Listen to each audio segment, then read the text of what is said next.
to get started. Oh, you know what? I might have to, it's doing something funny. I might have to disconnect and then reconnect. It says for me to be able to share the screen, I have to authenticate something and then re-sign back in. Very strange, but I'll do that and then Okay, we'll, we'll be here.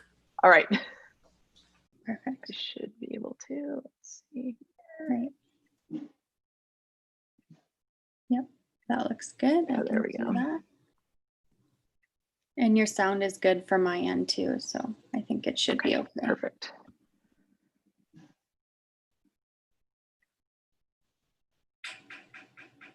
Okay.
Hi, Amy. Hi. I think I'm on the wrong page. I can't see. Oh, it's Carolyn. There. Yes. There's so many little windows. Oh, I'm like, who's yeah, talking sorry. to me? Yeah. Now, so you managed to get through your meeting, okay? I did. I Good. said I have to go, and they were running behind schedule, so I just left them with a note, and off I went. Oh, I'm glad you're here.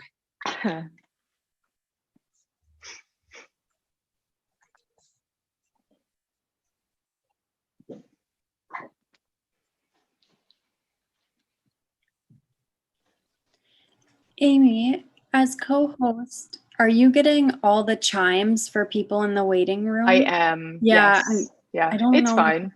I'm trying I to think it just minimize it. Yeah. It's all right. Okay.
Okay, I think I found a way to take off that chime for you now, and it worked. So hopefully that won't be distracting now. Okay, yep, there we go.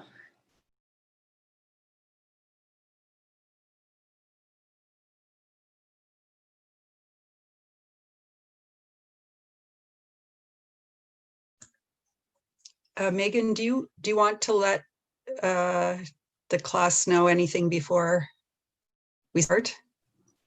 No, there's nothing that I need to report on, Carolyn. Feel free to introduce Amy for us, and I think we could get started. Yeah. Okay, that sounds great. Okay.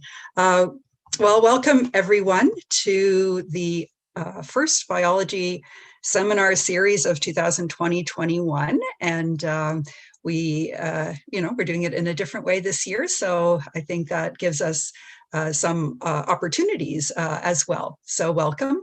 And before I get into things to welcome our speaker, I just wanted to mention that if you do have any questions as we go along, to type them into the chat function. And then at the end, we can go through and answer as many of those as possible. And then if there's time, we might be able to open it up then as well. But we'll just see how things go. So yes, it's my pleasure to introduce Dr. Amy Greer. She's Canada Research Chair in Population Disease Modeling and is also Associate Professor in the Department of Population Medicine at the University of Guelph. She also has appointments at the Dalla Lana School of Public Health at U of T and in the School of Public Health and Health Systems at University of Waterloo.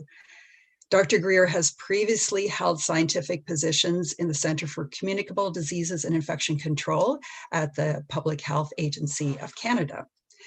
She received her BSc from Mount Allison University, and then she came to Trent to do her master's degree. She did her PhD at Arizona State University and then did a postdoc at the Research Institute at the Hospital for Sick Children. So in her research, she explores the introduction, spread, dynamics, and control of infectious diseases in populations. She integrates empirical data with mathematical models to test the mechanisms leading to the epidemic spread of pathogens and identify optimal intervention strategies. Her research aims to examine the effectiveness of both public health and veterinary interventions in order to make informed decisions regarding policy. So she'll be talking to us about COVID-19 today. She has authored 7 papers on different aspects of COVID-19 transmission dynamics and public health interventions, and has authored more than 75 peer-reviewed journal articles overall.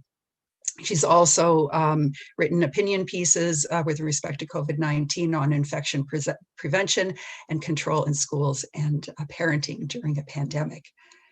With respect to the COVID-19 pandemic, Dr. Greer is a member of the Public Health Agency of Canada COVID-19 Modeling Expert Advisory Group and has been involved in Canadian pandemic preparedness and response activities for more than 10 years. If she looks familiar to some of you, you may have seen her on TV. She's been featured by numerous media outlets, including CBC, the Globe and Mail, National Post, Global News, Maclean's, and Toronto Star. So it's always a pleasure to be able to introduce a Trent alum to speak at our seminar series, and particularly so to welcome such an accomplished speaker. So I'll turn it over to you, Amy, and we're interested to hear what you have to say. Perfect. Well, thank you very much for the introduction, and hopefully everybody can see my slides. So today I'm going to talk about both the biology and math of COVID-19 in Canada. And I thought that I should start, there we go. I thought that, it's a bit unusual, I think. Sometimes people think, gee, you studied frogs when you were at Trent University, and then they let you study babies at the Hospital for Sick Children. How is that possible? So, I always talk to my own graduate students about these sorts of questions, and it's important to recognize that This is all ecology. I study the ecology of disease dynamics in populations. And to be honest, it doesn't really matter whether you're thinking about the transmission of a ranavirus amongst tiger salamanders on the north rim of the Grand Canyon, like where I did my PhD research, or whether you're talking about the math of disease transmission of an infection within the neonatal intensive care unit. Really, my interest is in using methods from epidemiology and from mathematics and statistics to understand the transmission of diseases in lots of different host pathogen systems. And that's kind of how I ended up at the Public Health Agency of Canada, and then coming back to the Ontario Veterinary College, where my program of research now does a fair bit of human infectious disease work. So things like TB, sexually transmitted infections, pandemic influenza historically, but we also now work in lots of livestock species, looking at disease transmission in agricultural livestock, and not just epidemic and pandemic types of pathogens, but also endemic pathogens, which cause significant production losses and economic losses as well for farmers. So just to say, I've had kind of a weird and assorted history, if you will, but really it all comes back to ecology. And so that's where I like to start a talk about COVID-19, because really what we're talking about is the ecology of zoonoses, emerging infectious diseases that have pandemic potential primarily arise from pathogens that are found in wild hosts. And so, this is a really great figure from a review paper by Billy Koresh that shows, that we have lots of pathogens, many of which that we don't know anything about, that are found in wildlife reservoirs. And these pathogens typically don't even really cause any sort of clinical illness in the wildlife reservoir. But what happens is that as humans encroach on wildlife, as humans have increasing contact with wildlife and or livestock species, those pathogens spill over into human populations. And while for many types of pathogens, we have spillover events that are then ended quite quickly, mostly because those animal pathogens are not well adapted to transmit between humans. So we have what we kind of call a stuttering chain of transmission, where it spills over into people, but it's not really very efficient in transmission between people, so it ends quite quickly. What we're faced with, though, is the risk that some of those pathogens are actually able to be transmitted efficiently between humans, or are able to evolve the ability to become more efficiently transmitted. And so those types of zoonotic diseases that spill into humans represent a real concern, especially related to pandemic potential. And so, all of this comes back to the ecology of that animal human environment interaction. And I think, long after COVID-19 is over, this is where we will continue to come back to, because, in order for us to prepare for the next pandemic, we will have to address things like climate change, like deforestation, like all of those environmental issues, which are going to rapidly increase the amount of contact humans have with wild animals, and therefore risk of spillover events. So, COVID-19 is related to a bunch of viruses called beta coronaviruses, and you've likely heard of some of these. So it is related to SARS the first, if we want to call it that. Beta coronaviruses are naturally found in bats.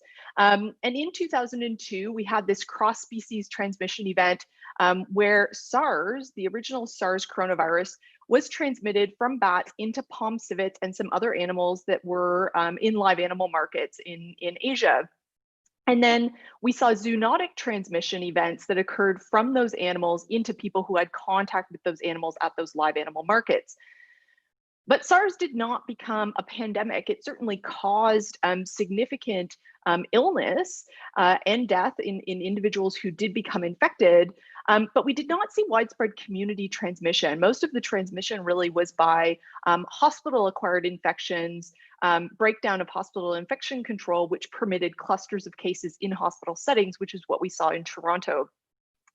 So SARS also has a relative called Middle East Respiratory Syndrome coronavirus. And this spilled into from bats into dromedary camels, likely more than 30 years ago. And so this is something that is found in dromedary camels, which are the natural reservoir host.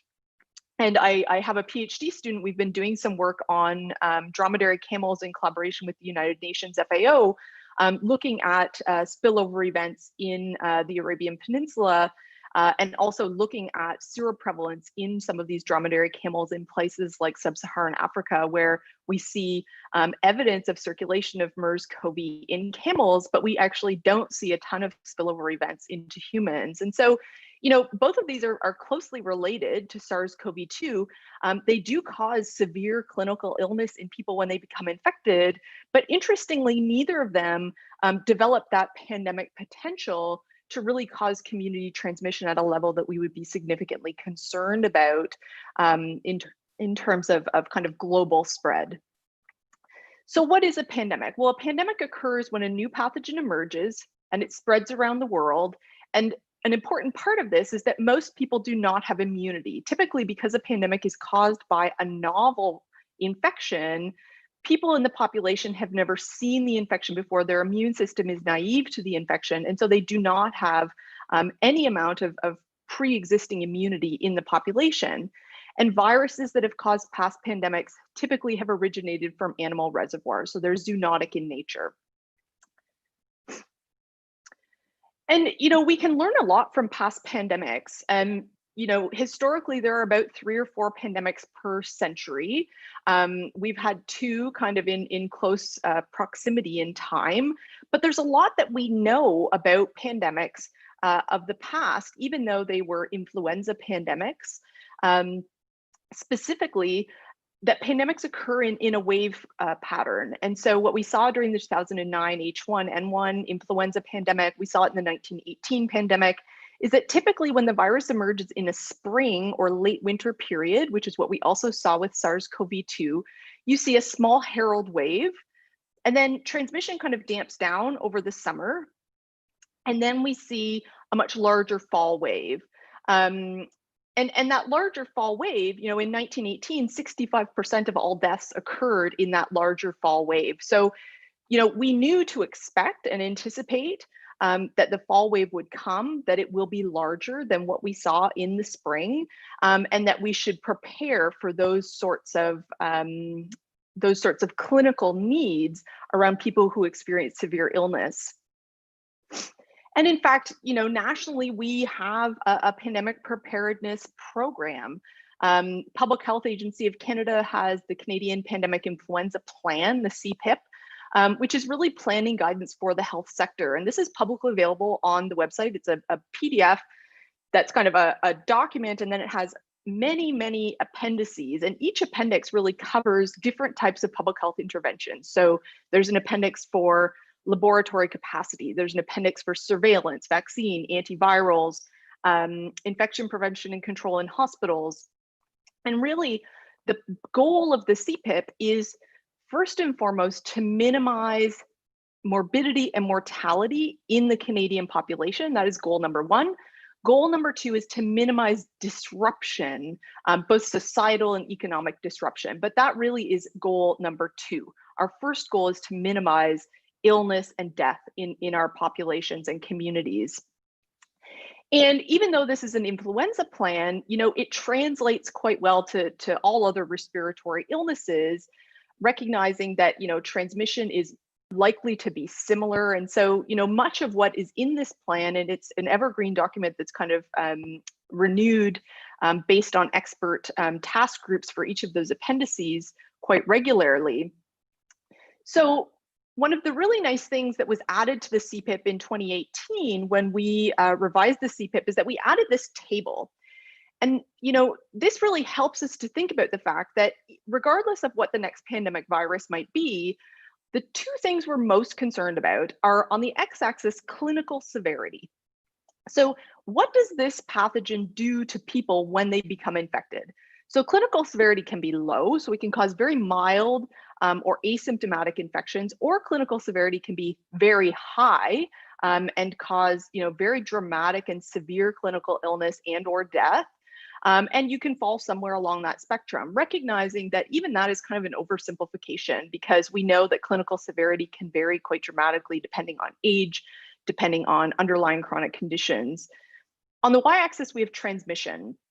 And so the other critical part of this is how easily does the virus or the pathogen transmit from person to person.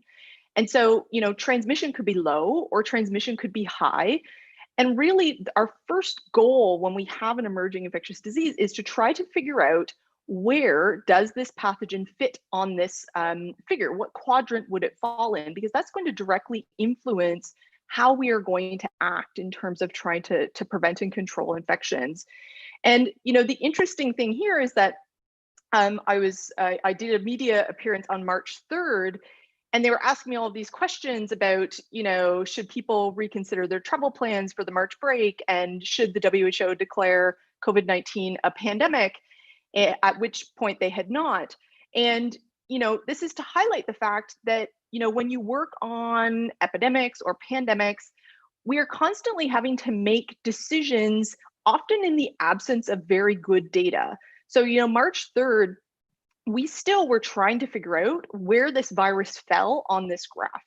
What does the clinical severity actually look like? What does transmissibility actually look like? And we had some examples. We had, cruise ships where there had been kind of, massive transmission in a very confined, densely populated population. That's probably not realistic for kind of more broad community transmission. So, even on March 3rd, we weren't really sure what this looked like. And that's important to say, because the fact of the matter is that when you work on these types of questions, we are constantly having to reevaluate the science and to change our direction, make adjustments to the recommendations, make adjustments to our understanding, and being willing to do that, because as the evidence changes, as we generate more data, we can make better decisions. And so WHO actually declared COVID-19 a pandemic on March the 11th. Some people said that was, a little bit too late, but really, most countries at that point were assuming that they would have not only imported cases, but that community transmission would be likely. And so, people were not waiting for the WHO to declare this a pandemic. But let's come back to transmission, right? Because on the y-axis, transmission is a key part of this. So how do we assess transmission? Well, there's something called the basic reproductive number, and that's something that we rely on as epidemiologists to really try to understand how transmissible a pathogen is. And so by definition, it's the number of secondary cases or infections produced by each primary infectious individual in a completely susceptible population. So if the R is greater than 1, you can have an epidemic, so you start to see exponential growth. If the R is about equal to 1, the disease will stay endemic, kind of at this slow burn sort of level.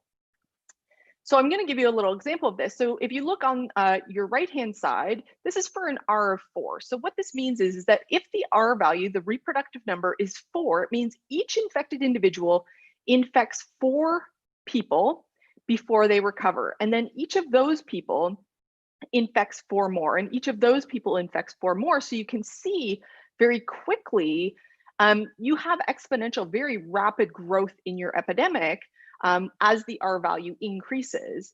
If the R value is only 1, then each initial infection only creates 1 new infection before they recover. So in this instance, while the pathogen doesn't go away, you get kind of more of this continuous low level of transmission in your population. And so we need to understand what that R effective is so that we can understand how best to implement our public health measures to control, because our goal is to drive the reproductive number down. But even this is a bit of an oversimplification, right? Because R is really an average. And this is an example of a cluster, a contact tracing cluster from Singapore that started with 2 infected travelers from Wuhan, China, who arrived in Singapore and attended a church service. And so these are the travelers in yellow, and you come down here, and this is the church service, which is this gray triangle. These infected travelers infected all of these blue individuals in the contact chain. This individual, A2, if we come down, A2 went on to infect a lot of people, all of these individuals in orange, individual F1 down here infected all of these individuals in green. So while the effective reproductive number gives us a sense of, on average, how transmissible a pathogen is, it's important for us to recognize that really it's a distribution. There's heterogeneity that exists in behaviors, in infectiousness. And so we really have to think about it as the mean of a distribution. And so this is some work by Mark Lipsitch based on SARS, also in Singapore, but SARS in 2003. And the average R was just over 2, but you can see it has this very long tail. So while on average, each case only infected 2 new cases, we have some people who infect nobody, and then we have some people who infect a lot of other people.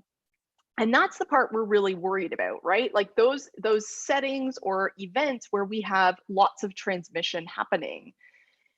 And you might have seen this called in the media super spreading events, right? And so this really is a function of an over-dispersed reproductive number that has that long tail. And so, a really great example that you may have heard about is this example from Washington State, where we have a choir practice with one individual who was infected and infectious at the time they attended the practice. This choir practice was in an indoor space for several hours. They infected a lot of people, almost all of the people who they attended choir practice with. And we also saw, very large super spreading events when in many Asian countries, bars reopened. We saw large super spreading events in places like meatpacking plants, where people are, again, working in settings that are conducive to transmission. And also funerals and weddings. There's just been an example of this wedding in Alberta that has generated 49 new cases. There's a Spinco in Hamilton. I think the most up-to-date number is like 78 secondary infections from that one super spreading event. And so, the important part here is that the super spreading event is really a function primarily of setting, right? So when we have closed spaces, when we have crowded places, when we have close contact settings, and I would add a fourth one, which is continuous, right? Like the exposure has to happen for quite a long period of time. It's not, popping into the grocery store and popping home and just being in there for like 15 minutes. We're talking about prolonged periods of time. When all of those Cs, as the Japanese have been calling them, when they overlap, you get this incredibly high risk of super spreading events. And so, we know how to target this. We know that long tail of the distribution is really where we should focus our attention, which is to minimize our interaction with settings that meet these criteria in order to prevent those types of super spreading events from happening. So, but we have to understand the math of how this works, right? So understanding disease dynamics is really the scientific basis for public health interventions, and control measures that we implement at a community level operate to reduce transmission. So if you want to calculate the reproductive number, or this R0, it's really a function of 3 things. It's a function of C, which is the contact rate. It's a function of P, which is the probability of transmission given an infected contact. And it's a function of D, the duration of infectiousness. And so you can likely already kind of see that you can envision how public health interventions, if our goal is to reduce R, we need to influence those individual parameters in a way that is going to help us to reduce that R value. So we need to act on the contact rate, and that we're going to do that by physical distancing. We're going to act on that P value, so probability of transmission given an infected contact. We're going to do that by hand washing, masking, all of those sorts of things, PPE. And, just to say that this is a dashboard that I like to highlight when I talk about this, because this is all graduate student driven. So you can go onto the COVID-19 Canada Open Data Working Group, and it's opencovid.ca. And this was totally initiated by graduate students at U of T and at the University of Guelph, who started as early as January, collecting on a daily basis data on case counts from all of the provinces and territories. These students are putting it into R, they've generated these awesome R-Shiny dashboards that you can access. And so you can go on here and you can look, and in terms of Canada, as of yesterday, we had over 200,000 reported cases. It's important to recognize those are lab confirmed cases, so that's a significant underestimate. And it's also important to note that many people who were watching this unfold when the first ProMed Mail posting came out, I think it was on like December the 31st. On February the 14th, I sent this email to my colleagues at the University of Toronto, who we collaborate with a lot. And there was no text in the email. It just said, "Time to dust off the pandemic model, ? And we decided that it was a good bet that at that point, we were already seeing imported cases. We were seeing cases coming in from other countries. Our ability to control at that point is going to rely on test, trace, isolate. It's going to mean that we have to be able to identify when sparks pop up in terms of imported cases, and we have to have a public health infrastructure that can jump on top of that and contain those clusters or chains as quickly as possible. And so the data and having access to open data has been really critical to that. And it's very different. It's a very different environment in which to work than even during the 2009 pandemic. And Aisha and JP, who started this open data working group, their data is now, this dashboard is now used by Public Health Agency of Canada, all totally run by graduate students on kind of a grassroots volunteer basis. So there are a couple of other really interesting things about the math of epidemics. And SARS-CoV-2 on average, the reproductive number is 2.5, although recognizing that's a mean of a distribution. But the other thing that we know is that we can estimate what proportion of the population would we need to vaccinate in order to stop transmission from happening. And so there's an equation we can use, and it turns out that if we want the effective reproductive number to be less than 1, the critical fraction to vaccinate has to be greater than 60%. So we will need to have greater than 60% vaccine uptake in the population, even as a starting point. And so it's important for us to recognize now that we need to really be thinking about how we're going to make that happen. I mean, there's massive misinformation campaigns around vaccines already in the community. And so really we need to be thinking and working with social scientists to really think about how to improve the messaging, because we know that when a vaccine becomes available, a safe and effective vaccine will need to have uptake happen. The other thing that's different about SARS-CoV-2, which changes our ability to control, is that it has this really unusual, compared to SARS-CoV or pandemic influenzas of the past, both 2009 and 1918, is that it has this pre-symptomatic transmission. And in the early days, we did not became infectious to others when they developed symptoms. Smallpox, you become infectious to others when you have symptoms. So it's very easy to identify people who are ill and have them self-isolate, have them stay home. Pathogens that have this pre-symptomatic transmission or asymptomatic transmission, where you are able to transmit but you don't know that you are infectious to others, represents a very different situation. And this is a figure from a paper by Christoph Fraser in PNAS, I think. And it shows the relationship between the reproductive number, so transmissibility, and then on the x-axis, proportion of infections that occur prior to symptoms. And you can see that for something like HIV, right, control of HIV is really challenging. It's challenging because many of the infections that are generated occur before the individual knows their HIV status.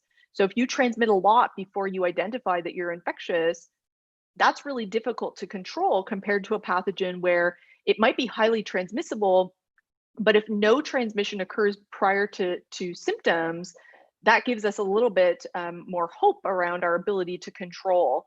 And SARS-CoV-2, it turns out, we fall somewhere in here where we have quite a bit of pre-symptomatic transmission. We think, two days on average before you develop symptoms. And I wrote this paper in 2013, and at the time I thought, we don't really need a model to tell us this, right? If we have a pandemic And the virus is highly transmissible, and we have no way to control the viral spread in the community except for social distancing. The model showed very clearly that the only way you were going to suppress transmission significantly for a highly transmissible virus was that you would need long durations of physical distancing at high levels of compliance for long periods of time. And I remember writing the discussion and saying, you know, this is all well and good, but really, like, I mean, in reality, are you ever going to be able to do that? Are we ever going to be able to convince the public that that's what's required? And it turns out that that is, in fact, what we've been doing. So, you know, how do we control SARS-CoV-2 without a vaccine? We're going to reduce the contact rate by engaging in physical distancing, and we're going to reduce the probability of transmission given an infected contact by wearing a face mask, washing our hands, not touching our face, and we're going to combine all of that with rapid test, trace, isolate. And, you know, we published a model in CMAJ in March, and this was the model that we started working on in February, just to say, you know, what would happen, right? What if this comes to Canada? What if, you know, what if we lose control of these sparks that are imported cases or travel related cases? What happens if that starts to spread in the community? Once we have community transmission, what would this look like? And it turns out that at the time, what we projected was this green epidemic curve. And it's easier to see the other lines on the curve if you look at panel B, because the green is so large that it swamps out all of the other stuff. So in B, I've kind of chopped off the top part of the figure. So it's important to recognize that if we did nothing and we just let this rip, essentially, you get a massive outbreak. And the important part about this is that the y-axis is prevalent cases requiring ICU care. And the dashed lines, the bottom dashed line is our current ICU capacity in the province of Ontario. And the second dashed line is our surge capacity. So while it would be suboptimal, we could surge to that level. But in the do nothing scenario, and even in the enhanced detection of cases, in the absence of more rigid physical distancing interventions, we swamp out ICU capacity very quickly. So this model, what we proposed when we published this in early March, was really what we were going to be forced to do was kind of limp our way along to a vaccine. We would be doing what we would call dynamic physical distancing. We would suppress quite aggressively. When we got cases down, we would then start to open low risk settings, and inevitably cases are going to increase. As cases start to increase, we closely monitor and then we suppress again, and that we would use that kind of combined dynamic intervention to control spread until we have a vaccine. And, you know, Sharon Kirky wrote an article in the National Post, and I got hate mail about this, right? Like, how dare somebody say that this could require 8 months of aggressive social distancing? You know, people sent me mail that their kid was going to miss their graduation, and how dare I cancel the prom, and all of these sorts of things. And, you know, it turned out that it is going to require aggressive social distancing for a prolonged period of time, which is what we wrote in 2013. So, you know, the math of epidemics is relentless, right? I mean, we know what the math tells us. And, you know, the question then becomes, how do we know what people are doing? How do we know what the contact rate looks like? And so we've been doing a bunch of work. On the far right-hand side is a figure from a study called Polymod, which was done across 8 European countries in, I think, 2007. And this is age-specific contact rates. So we use these data to parameterize mathematical models. And what you can see is that each of the cells show, you know, the rate of contact on average daily between different age groups. So for instance, people older than 70 don't have a lot of daily contact with, you know, very young kids in the age 0 to 4. But people who are like 5 to 7 have a lot of contact with people who are in the age group, you know, 18 to 29, so the highest amount of contact. So we parameterize the models with these age-specific contact patterns. And then what we've been doing is we've been administering 24-hour contact diaries nationally to try to get a sense of how those contact patterns are changing. And while you don't need to look at the numbers in each of the cells specifically, the importance is the color of the number. So if the number is blue, that tells us that the contact rate is still low enough that we would not expect significant resurgence of COVID-19. And in the May 2020, sorry, I have a dog that has decided it wants to bark. In May 2020, most of the cells were blue, right? We had a little bit of increase in contact rate in some of the age groups, but just one.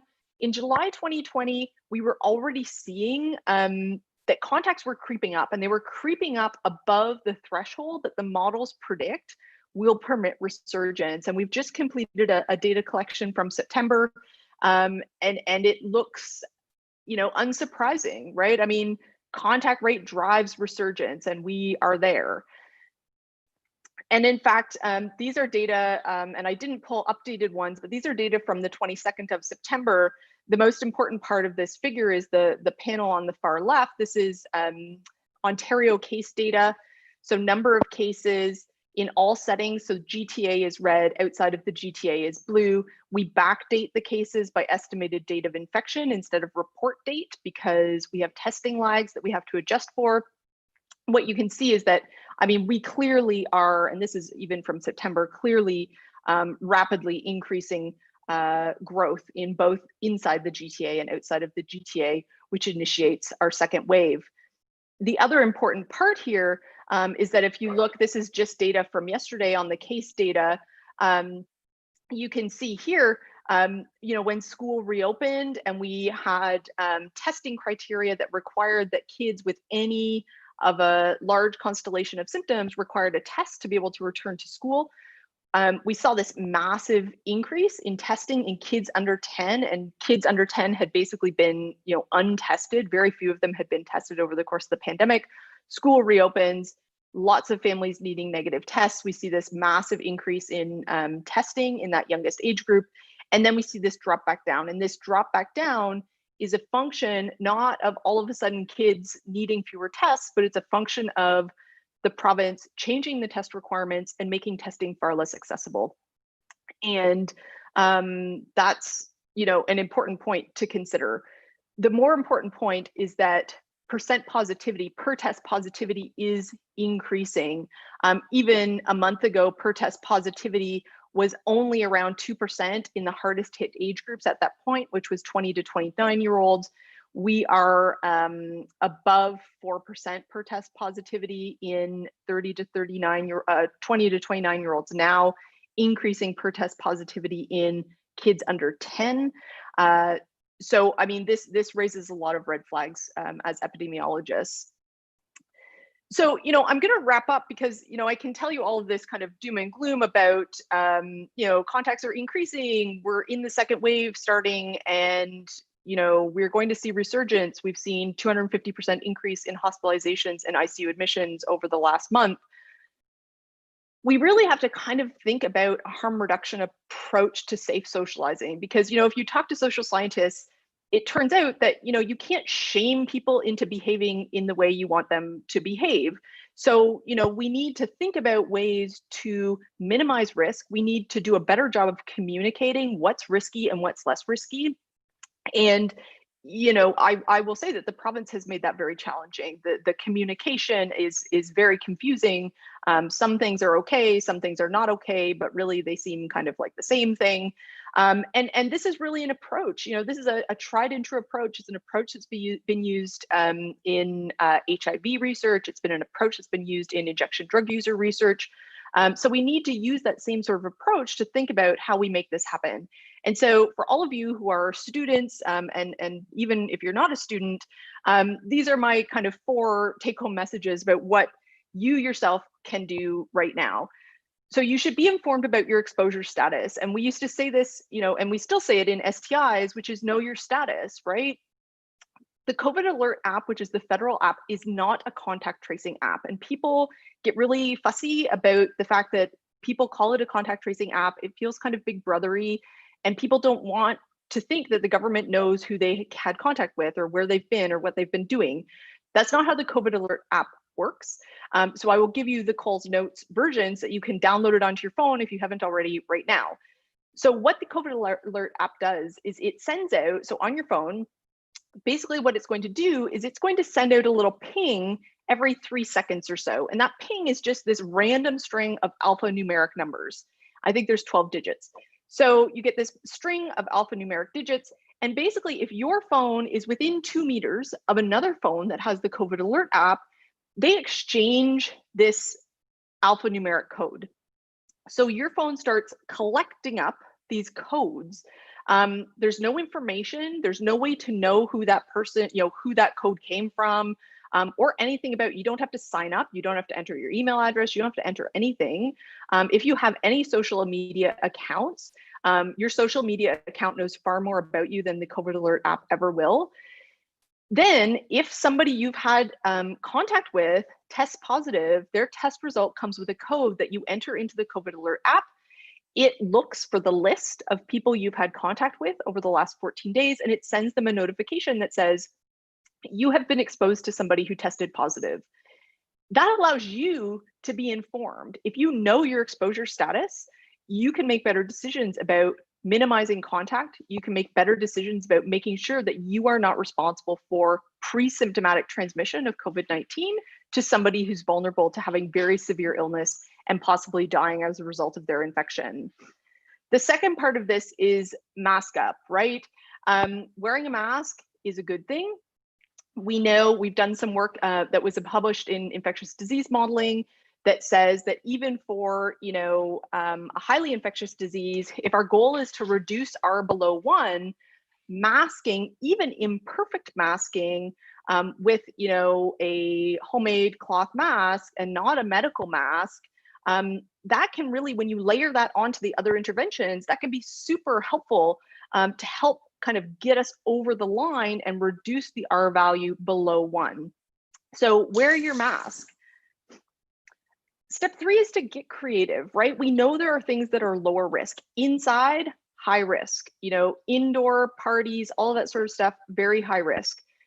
Find a new normal, right? Socialize outside. These are photos from the University of Notre Dame, where they've set up really cool outdoor spaces to facilitate their students being able to socialize and be able to see one another and still have that built into their experience, but in a way that supports doing it safely instead of having those students coming in contact in indoor spaces.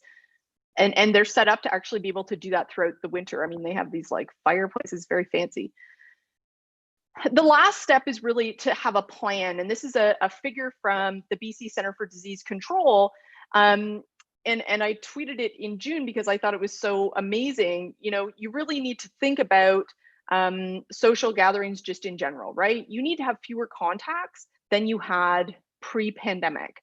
You need to think about group size. You need to think about whether it's indoors or outdoors. You need to think about if anybody's feeling sick. You need to think about whether anybody in that group has somebody who's high risk of being at risk of severe illness. And really the main take-home message is avoid those 4 C's. So close contact, indoor spaces for continuous periods of time. Avoid those settings under all, in all possibilities. If you are going to see other people, do it outside, keep good distance, wear your mask. And this doesn't have to be super aggressive. We know what works. We're learning so much more about that tail end of the distribution. And our goal is prevent those super spreading events, keep those large outbreaks off the table by kind of restricting the settings that allow that to happen.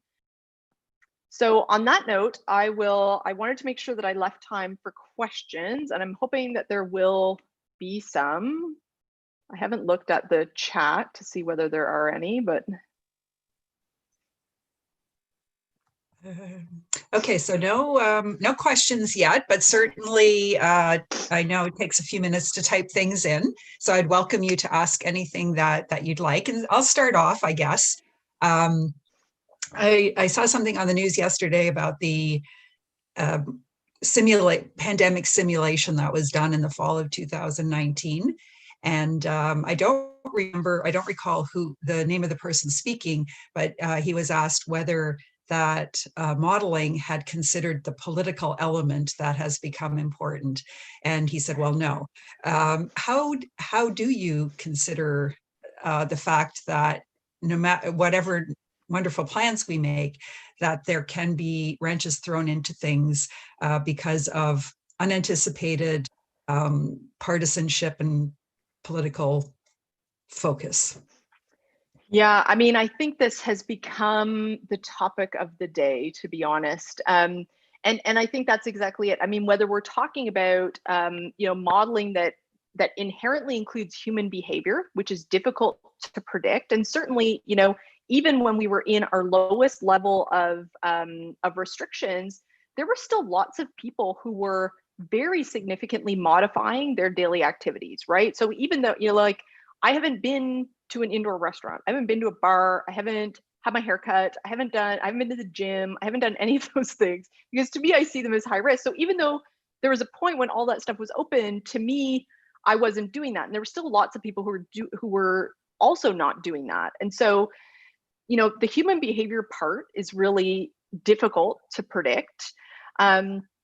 Because everybody has a different risk threshold. And then I think the other part of that, which is what you've said, is, and there's been a lot of talk about this provincially, right? Is that just because the science, so provincially we have kind of this command table, this command table structure in the province of Ontario. We have a scientific command table and we have a public health measures command table, and all of these command tables feed information into the central command table, who then informs the premier.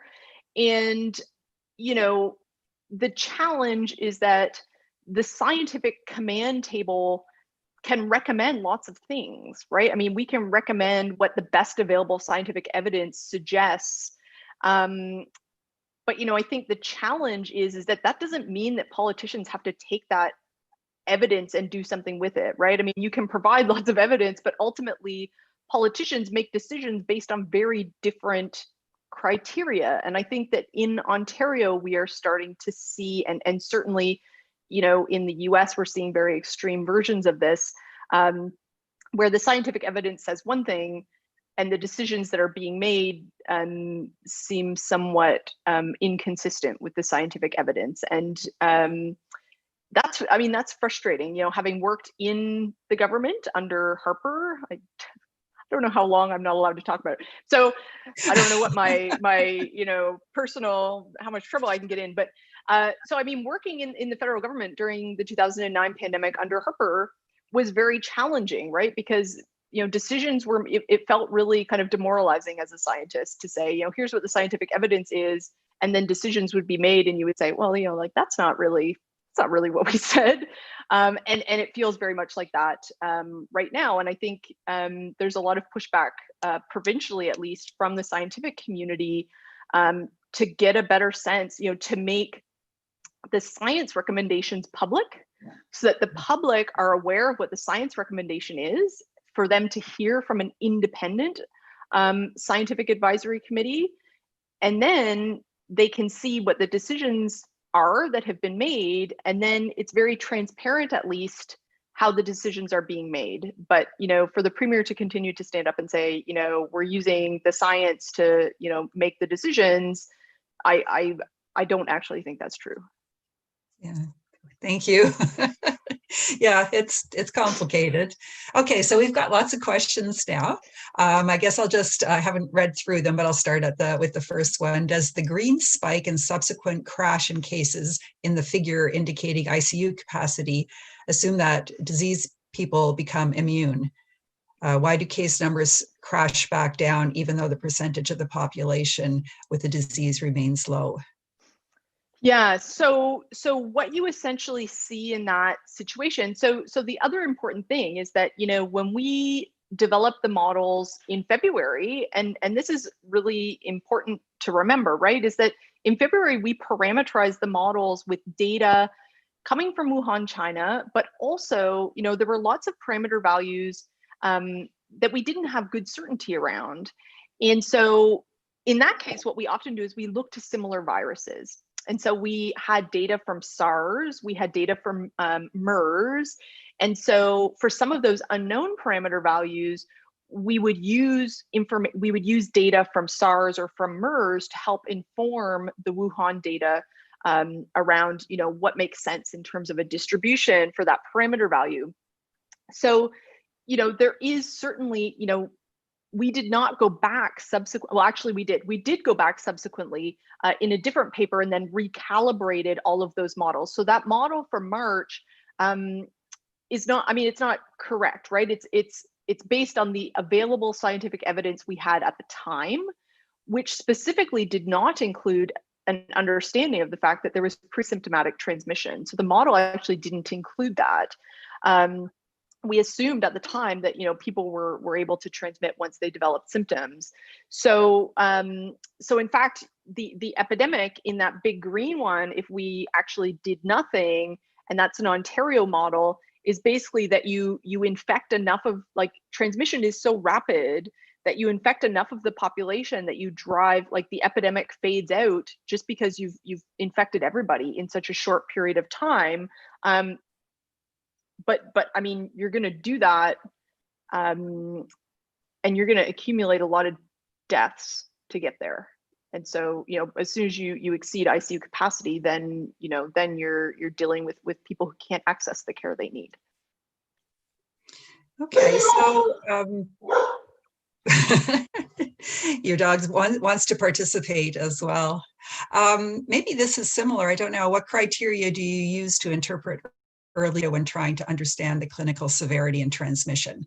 How do you differentiate between data from cruise ships compared to ones from other sources, for example? Yeah, this is part of the detective work, right? Because the fact of the matter is, and even if we look at 2009, the 2009 influenza pandemic is a really good example as well, is that, I remember being on a call in like April of 2009, and it was like, a Sunday afternoon conference call about this, severe, I think they were calling it Mexico SRI, severe respiratory infections that were happening. And what tends to happen, right, is that the flag or the signal comes from hospital. So the signal comes from the healthcare facilities where the sickest patients are showing up. And so what tends to, it's really important for us to recognize that, because we have to interpret the data that come in, which is that in early phases of outbreaks or in pandemics, is that we tend to kind of overestimate severity, because the first people we have information about are the people who are sickest, the people who are accessing healthcare, the people who are being admitted to ICU and put on ventilators. And so often our first glimpse at the data always is like, oh my gosh, like this is like really super severe. And then it takes us a while to understand the underlying pyramid, right? So if you think about, in epidemiology, we talk about kind of this pyramid or iceberg, which is that, there's the top of the iceberg that sticks out of the water. And that's what you see as an epidemiologist. What you see are case counts, in hospital, and those tend to be the sickest patients. But under the water, right, is the vast majority of the iceberg.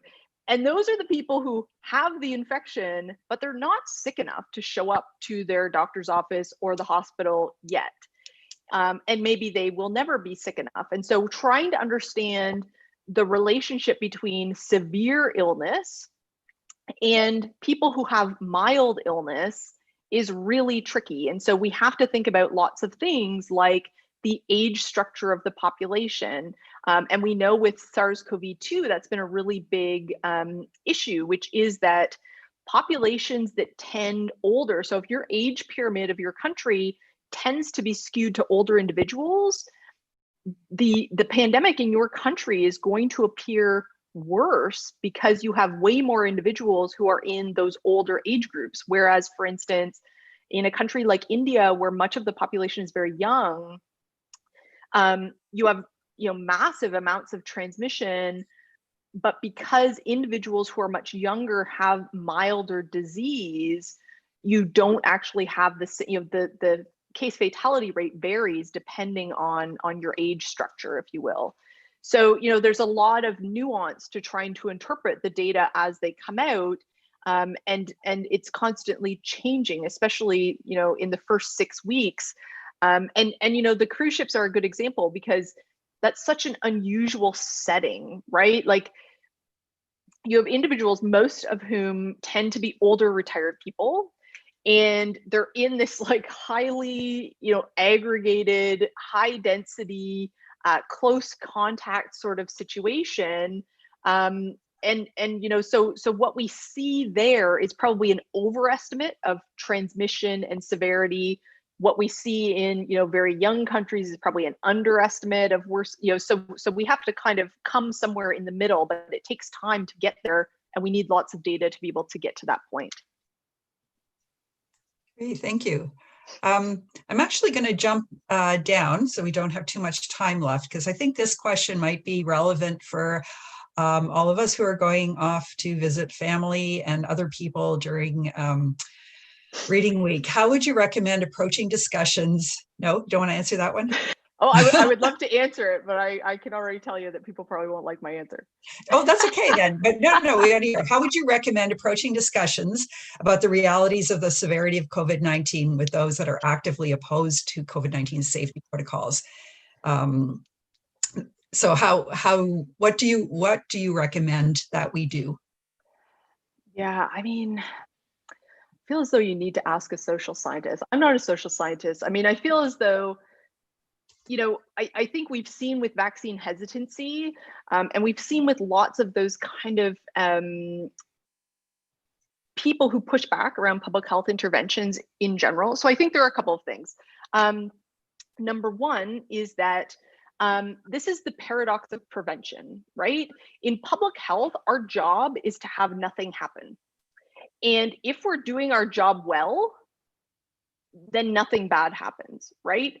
If we keep the ICUs from being overwhelmed and we keep people from having to be triaged about who's going to get a ventilator and who doesn't get a ventilator, that's awesome. That is our job. That is job one, which is minimize morbidity and mortality. What that also translates to is that people who are skeptical of public health then say, well, I had to do all of this stuff that was disruptive to my life and nothing happened. They said that the ICUs were going to be overrun. That never happened. They said everybody was going to be sick and we had to do all of these things. And I lost, all of these social activities that I wanted to do and nothing happened. And it's like, well, that's the whole point, right? So I mean, I think that that's part of the explanation, right? Which is that public health's job is to make nothing happen. But the pushback is that when people see that nothing happened, then they say, well, we overreacted. But personally, I would rather overreact and have nothing happen than the alternative. I think there's a lot of people who continue to push this idea that SARS-CoV-2 is no different than seasonal influenza. That is categorically false. Excess deaths, so CCW, the CDC in the MMWR yesterday just published a really great paper looking at excess mortality in the US. Excess mortality in 29 to 44-year-olds due to COVID-19 is up almost 30%. We don't see that in a regular seasonal influenza season. Hospitalized COVID-19 patients have a 5 times higher risk of dying than a seasonal influenza patient who is admitted to hospital. And, I think the other thing that I tend to tell people is that, we don't see hospitals in North America having to build field hospitals in their parking lot during seasonal influenza season. We don't see children's hospitals in Phoenix, Arizona, having to shut down entire floors of their hospital to admit adult patients for care because all of the adult hospitals are full. So, those are the facts. And, it's troubling to say, but for some individuals, even when presented with the facts, they are going to remain skeptical. They are going to remain deniers of the science or of the perspective that others have. And I don't know how to address that. But I mean, those are kind of the key points that I would raise when people continue to kind of voice this opinion. I mean, the other thing that people voice is, well, we should just take a herd immunity approach, right? Herd immunity in the absence of a vaccine means a lot of people die, which, personally, most scientists and epidemiologists think is a very bad idea. So, I think that that's the other, there seem to be many people who say, well, young people are not severely impacted, so we should just lock up old people and let all the young people go back to life like it was pre-pandemic. And, in Ontario, we've very clearly shown that even under lockdown, we can't protect long-term care. We currently have more than 75 long-term care outbreaks since mid-September. We can't decouple long-term care from the community. We very clearly have shown that. So the fact that we would consider that we could let this run in the community and protect our most vulnerable is absolutely crazy talk. Thanks. I don't know if we're, I don't know if we need to wrap. Do you need to be elsewhere, Amy? We can wrap things up. I don't think so. I don't have to if people want to ask questions, but I feel like other people maybe. There are lots of questions. I don't know if there are any there that that you saw that you really wanted to answer. So Debbie's question about this Peterborough Hospital thing is, relevant for people in Peterborough. Is that new, Debbie? I feel as though I saw that reported somewhere, and we know that they've all tested negative. So this is an unknown respiratory infection. So they've declared a respiratory outbreak at the Peterborough Hospital, but apparently all of the individuals, all of the symptomatic individuals have tested negative. So it was on Monday, September the 21st of this year. And I also have heard that there were cases at one of, I think it was Fairhaven, maybe, extended, like a long-term care facility where there were also patients that had this unknown respiratory tract infection. Yeah. So So here is the thing, and I've heard this from clinicians. I work with a lot of clinicians, and there are a lot of people who say that in hospital they have seen people repeatedly test negative, and only test negative on an NP swab. Symptomatic people, so people who are admitted to hospital, they're symptomatic. They do an NP. The NP swab is negative. The person doesn't get better. They're still in the hospital. They do a second NP swab. It's negative. The person deteriorates very quickly. They have to put them on a ventilator. And in the process of intubating them, they'll take a deep sputum sample, and the deep sputum will come back positive. And so I have heard stories of like people repeatedly testing negative until they take kind of a lung sample, a sputum sample. And I don't know how common that is. It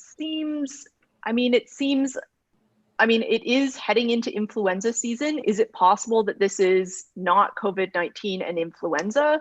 I think we have this big challenge as we head into fall, right? Which is co-circulation of other respiratory illnesses that present similarly. Although when you look in the Southern Hemisphere, the Australian influenza season seems to have really, been like nothing, which is pretty amazing, actually. It's all that hand washing and mask use and like physical distancing. Like they've had like massive COVID outbreaks, but influenza in the Southern Hemisphere seems to have kind of been damped down quite a bit by the interventions that have been in place. So, is it possible that it's a different respiratory illness? Could it be flu? Could it be something else? Certainly. I think it could also be COVID-19, just a negative NP swab. But that's a lot of people to all have negatives. So yeah, it's hard to know, but I did hear that. I had heard that. And to be honest, I hadn't followed up. I should follow up to see whether there's any more about that. Okay, great. Thanks, Amy. So Kirk asked a question that's a little bit different from the others. It's given limited contact tracing resources, what are your thoughts on whether contact tracing should prioritize forward tracing versus backward tracing of cases? Oh my gosh, that's such a good question. So we just talked about backward tracing on a call I was on yesterday, right? So in public health, forward contact tracing is basically saying, okay, we identify the lab confirmed person, and we say, okay, who have you had contact with? And then we follow those people. We inform them. The problem right now is that in hard hit places like Ottawa, Toronto, Peel, Halton, I mean, there's a number of places basically that have said we are so overwhelmed with caseload, mostly because public health has been so underfunded, that we cannot manage contact tracing when every lab confirmed case is naming like 20 to 40 contacts. I mean, people shouldn't be having 20 to 40 contacts, but they are. So then contact tracers have to contact 20 to 40 people for every lab confirmed case. And we're having, you know, just shy of 1,000 lab confirmed cases every day. Like the workload is absolutely insane. So what's happened is the public health has said, we can't contact trace. We can't contact trace all these people, right? Like, I mean, they just tell the lab confirmed case, please inform your contacts that they should self-monitor or, you know, whatever. Backward contact tracing is the idea of trying to figure out where exposures happen, right? Where are people becoming infected? Because if we understood high risk settings, then we could relax our interventions in low risk settings, and we could really target high risk settings. The problem right now is that, again, more than 50% of our community acquired cases, those people, it's been impossible to figure out where those people became infected. Likely because they're having so many contacts that it's just not possible to figure out where the actual exposure happened. And we're not doing, you know, we could do sequencing to try to identify genetic clusters and things like that to try to say, you know, which cases are related to which other cases. But I mean, the backlog of just straight up PCR testing is so far behind that, you know, all of that additional stuff is not on the table right now. So I mean, backward contact tracing, I think, has a lot of value, because I think from a control perspective, if we could figure out where the exposures are happening and what the highest risk settings are, we can focus on controlling them, right? And there's been a lot of talk about, you know, indoor dining, bars, banquet halls in a lot of these, you know, heavily hit regions.